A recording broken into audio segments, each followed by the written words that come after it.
नैब की जानिब से जो पेशी मुलतवी की गई, आप कैसे देख रहे हैं? ये मफाद आमा के तहत वाकई ये फैसला लिया गया या फिर नैब ने प्रेशर महसूस किया अजहर साहब के कल चूंकि हजारों की तादाद में पूरे पीडीएम के कारकुनान जाते तो किसी क्लैश से बचने के लिए ये कदम उठाया गया? देखिए, दोनों ही चीजें मैं समझता हूँ बड़ी अहम है। एक तो कोरोना की लहर बहुत ज्यादा तादाद बहुत तेजी से आगे बढ़ रही है और चूंकि इन्होंने जत्थे की शक्ल में जाना था और इन्वेड करने के लिए जाना था और खुदा ना खास्ता अगर कोई वहां पर कोरोना से लोग मुतासर हो जाएंगे तो कल नैब के ऊपर प्रेशर आएगा कि आप पेशी आगे भी कर सकते थे, पीछे कर सकते थे, तो ये कोई ना कोई प्रेशर बचने के लिए है। दूसरी एक बात है कि नैब ने अपने तीन कोशिश की। नैब ने आज हाई कोर्ट में सामने एक दरखास्त लगाई थी जिसमें उन्होंने कहा था कि मरियम को इनको रोका जाए। मरियम पेशी के लिए आ रही तो के लिए असूली तौर पर तो वो उनकी एक अच्छी ये बात थी कि वो कोर्ट के सामने भी मामला लेकर गए थे। कोर्ट ने कहा कि नया लॉ एंड ऑर्डर का मसला समाना है, कानून हरकत में आएगा। कोर्ट ने भी ये बात सारी नैब के ऊपर छोड़ दी थी आज लाहौर हाई कोर्ट ने। तो अब अल्टीमेटली नैब के पास और कोई रास्ता बचता नहीं था कि कल खुदा ना खास्ता को खून खराबा ना हो जाए। आपको याद होगा 10 अगस्त 2020 को जब ये जत्था लेकर गए थे, पत्थर लेकर गए थे और उल्टा इल्जाम लगाने की कोशिश की थी मरीम नवाज ने कि जी मेरे पर फायरिंग की कोशिश की गई। हालांकि हालात और वाकयात आपके सामने रिकॉर्ड के सामने मौजूद है। करना चाहिए अजहर साहब, अपने तौर पे हुकूमत पंजाब ने और नैब ने इंतजाम तो पूरे कर लिए थे। रेंजर्स भी वहां डिप्लॉय हो गई थी, रेड जोन भी उसको डिक्लेयर कर दिया गया था, पुलिस भी वहां पर मौजूद थी। फिर ऐसे हालात में जब इतनी ज्यादा तैयारी थी तो फिर ये मुनासिब फैसला था कल ये पेशी होने देते, सब अमनो अमान में रहते, सब जरा अपने अपने कंट्रोल में रहते तो शायद पेशी निमट जाती, कोई अमनो अमान की सूरत हाल खराब ना होती। देखिए, मेरा जहां तक ख्याल है उनके पास कोई ना कोई इंटेलिजेंस की रिपोर्ट होनी है कि तैयारी तो देखिए पीएमएलएन या बाकी लोगों से उम्मीद रखी जा सकती है कि उनके लोगों ने जिस तरह आज सुप्रीम कोर्ट के जज जनाब जस्टिस उमर साहब दयाल के ऊपर उन्होंने चढ़ाई शुरू की, उनके सोशल मीडिया ने और मरियम सारे उन अकाउंट्स को फॉलो कर रही थी। तो मेरा जानता ख्याल है इंटेलिजेंस इदारों की ऐसी कोई रिपोर्ट होगी और ये रिपोर्ट वो सारा सामने नहीं बताना चाहते, लेकिन उन्हें चाहिए था कि ये सारी चीजें कौम के सामने लाते। बाकायदा नैब को चाहिए कि प्रेस रिलीज जारी करे, उसमें हालात और वाकयात है। यकीनन ये कोई ऐसी बातें जरूर होंगी, वरना नैब इतना कमजोर इदारा नहीं है। लेकिन ये सवालिया निशान बहुत उठे हुए हैं। अवाम में इस तरह की कैफियत है कि अगर ये इस तरह काम शुरू हो गया, प्रेसिडेंट शुरू हो गया तो हर सियासी जमात यही करेगी और नया फिर अपना। चलें अजहर साहब, आपकी तरफ मैं वापस भी आता हूँ। इफ्तिखार अहमद साहब, सीनियर साफी, सीनियर तज्जिया जी ने। इफ्तिखार साहब, अब ये क्या पॉलिटिकली इसका क्या इम्पैक्ट होगा? क्या पीडीएम प्रेशर में लेने में कामयाब हो गई? नैब ने किसी प्रेशर में आकर कल की पेशी मुलतवी की है या इस तरह से पेशी पर जा रहे थे 9 जमातें इत्तेहाद के साथ, बल्कि 10 जमातें पीपल्स पार्टी भी अब तो जा रही थी मिलकर हजारों की तादाद में? क्या पेशियों पर जाने की ये रिवायत सही डाली जा रही थी? इस तरह से पेश होना चाहिए इदारों के सामने? जी, जब जो चाहे पेश हो सकता है दोस्तों के साथ। ये कहाँ लिखा हुआ है कि आप अपने दोस्तों फ्रेंड्स को लेके अदालत में नहीं जा सकते? कहाँ लिखा हुआ है? Where is the law? Which law? दोस्त कोई 10 हो, 12, 15, 100, 150, 1000 हो सकता है, 1 लाख हो सकता है। लिखा था। देखिए जी, मुझसे अगर बात करनी है तो कानून के तहत कीजिए। अच्छा, कौन से कानून में प्रोहिबिशन है? मैंने उसका प्रेस रिलीज पढ़ लिया है। अच्छा, 10 साल सजा हो सकती है, ये हो सकता है, वो हो सकता है, वो पढ़ लिया मैंने।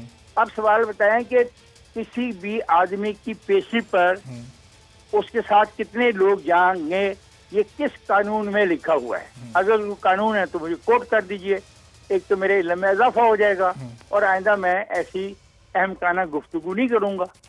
अच्छा, वैसे इफ्तिखार साहब, अगर 1 लाख बंदा पेशी पर जाए या 70-80 हज़ार या 50 हज़ार भी, तो आम लोगों के मामूलात जिंदगी, सड़कें ब्लॉक हो जाएं, उससे लोगों की जिंदगी में खलल नहीं पड़ता? ये जो सड़कें रोज ब्लॉक करते हैं, आपका जब चीफ सेक्रेटरी गुजरता है और जब आपका चीफ मिनिस्टर गुजरता है, तो ये जो सड़कें ब्लॉक होती हैं, जो लाखों लोग जरीरो खार होते हैं, उससे तो आपको ये सवाल नहीं याद आता?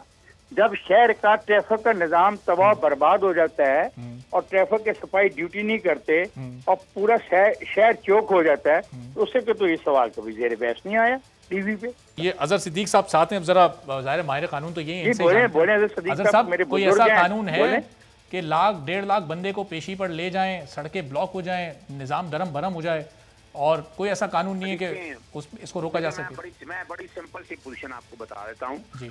उन्होंने अपने जलसों से नैब को बारे में जो अल्फाज इस्तेमाल किए हैं, सजाएं। सदीक साहब, ये बात नहीं है। सदीक साहब, माफ कीजिएगा, I respect you, you are one of the best person जो पब्लिक लिटिगेशन करता है, ये रिस्पेक्ट यू। मुझे ये बताएं कौन सा कानून रोकता है? खत्म कर लूं मैं अपना। जी अजहर साहब अपना पॉइंट आप दे दें। इफ्तिखार साहब अपना पॉइंट आ जाए। मैं बड़ी सिंपल सी बात बताता हूँ जी। जहां तक करप्शन और करप्ट प्रैक्टिसेस के हवाले से है, वो सजाएं हो चुकी हैं। 2 केसों में नवाज शरीफ को सजाएं हो चुकी है, मरियम नवाज को भी सजा हो चुकी है। बाकी में उनके खिलाफ रेफरेंसेस चल रहे हैं। मटेरियल इतना था, यानी ये एविडेंस उनके पास इतनी थी कि जिससे यानी ज्यादा था कि एक्सप्लेन नहीं कर सकी। आज तक ना मनी ट्रेल और चीजें ये सारी रिकॉर्ड पे दे नहीं पाए। अवाम को बेवकूफ बनाना बड़ा आसान काम है कि सियासी काम हो रहा है। सियासी काम वो देखे, नैब की कन्विक्शन रेट 70% के करीब है। और दूसरी याद तक बात है, फंडामेंटल राइट आर्टिकल 9 पढ़ लें, राइट टू लाइफ आर्टिकल 14 पढ़ लें, क्वालिटी टू लाइफ, अब राइट टू गैदरिंग पढ़ लें, राइट टू अगर ट्रैवल पढ़ लें। ठीक है, चलें अजहर साहब पॉइंट आपका आगे जरा रुकिएगा। इफ्तिखार साहब जरा आप इस पर रिस्पॉन्ड भी करते हैं। इफ्तिखार साहब, अगस्त 2020 में जो पेशी हुई थी वो सूरत हाल भी तो हम सबके सामने है। तो मैं सदीक अजहर साहब को रिस्पॉन्ड इसलिए नहीं करता कि मैं जाती तौर पे सदीक अजहर साहब की इज्जत करता हूँ। अच्छा, ये मेरा एक मसला है।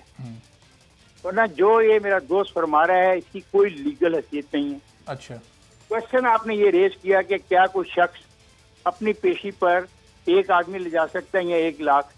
मेरा सवाल था कि इस पे कोई पाबंदी कानून में है तो वो बता दीजिए। एक फिर उन्होंने सदीक साहब ने कहा सजा हो गई, चोर हैं, वो हैं, बदमाश हैं, लुटेरे हैं। एक मिनट लेट मी फिनिश। अच्छा अजहर साहब रुकिएगा जरा। इफ्तिखार साहब अपनी बात मुकम्मल कर लें, फिर अजहर साहब मैं आता हूं। जी इफ्तिखार साहब आप अपना पॉइंट मुकम्मल कर लें। Let me finish.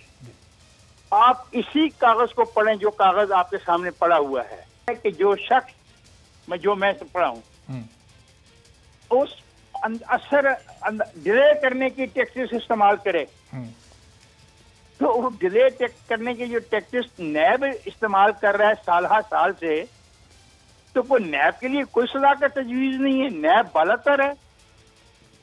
देखो, सिर्फ कायनात में खुदावंदे करीम जो है उसके पास कुल अख्तियारात हैं।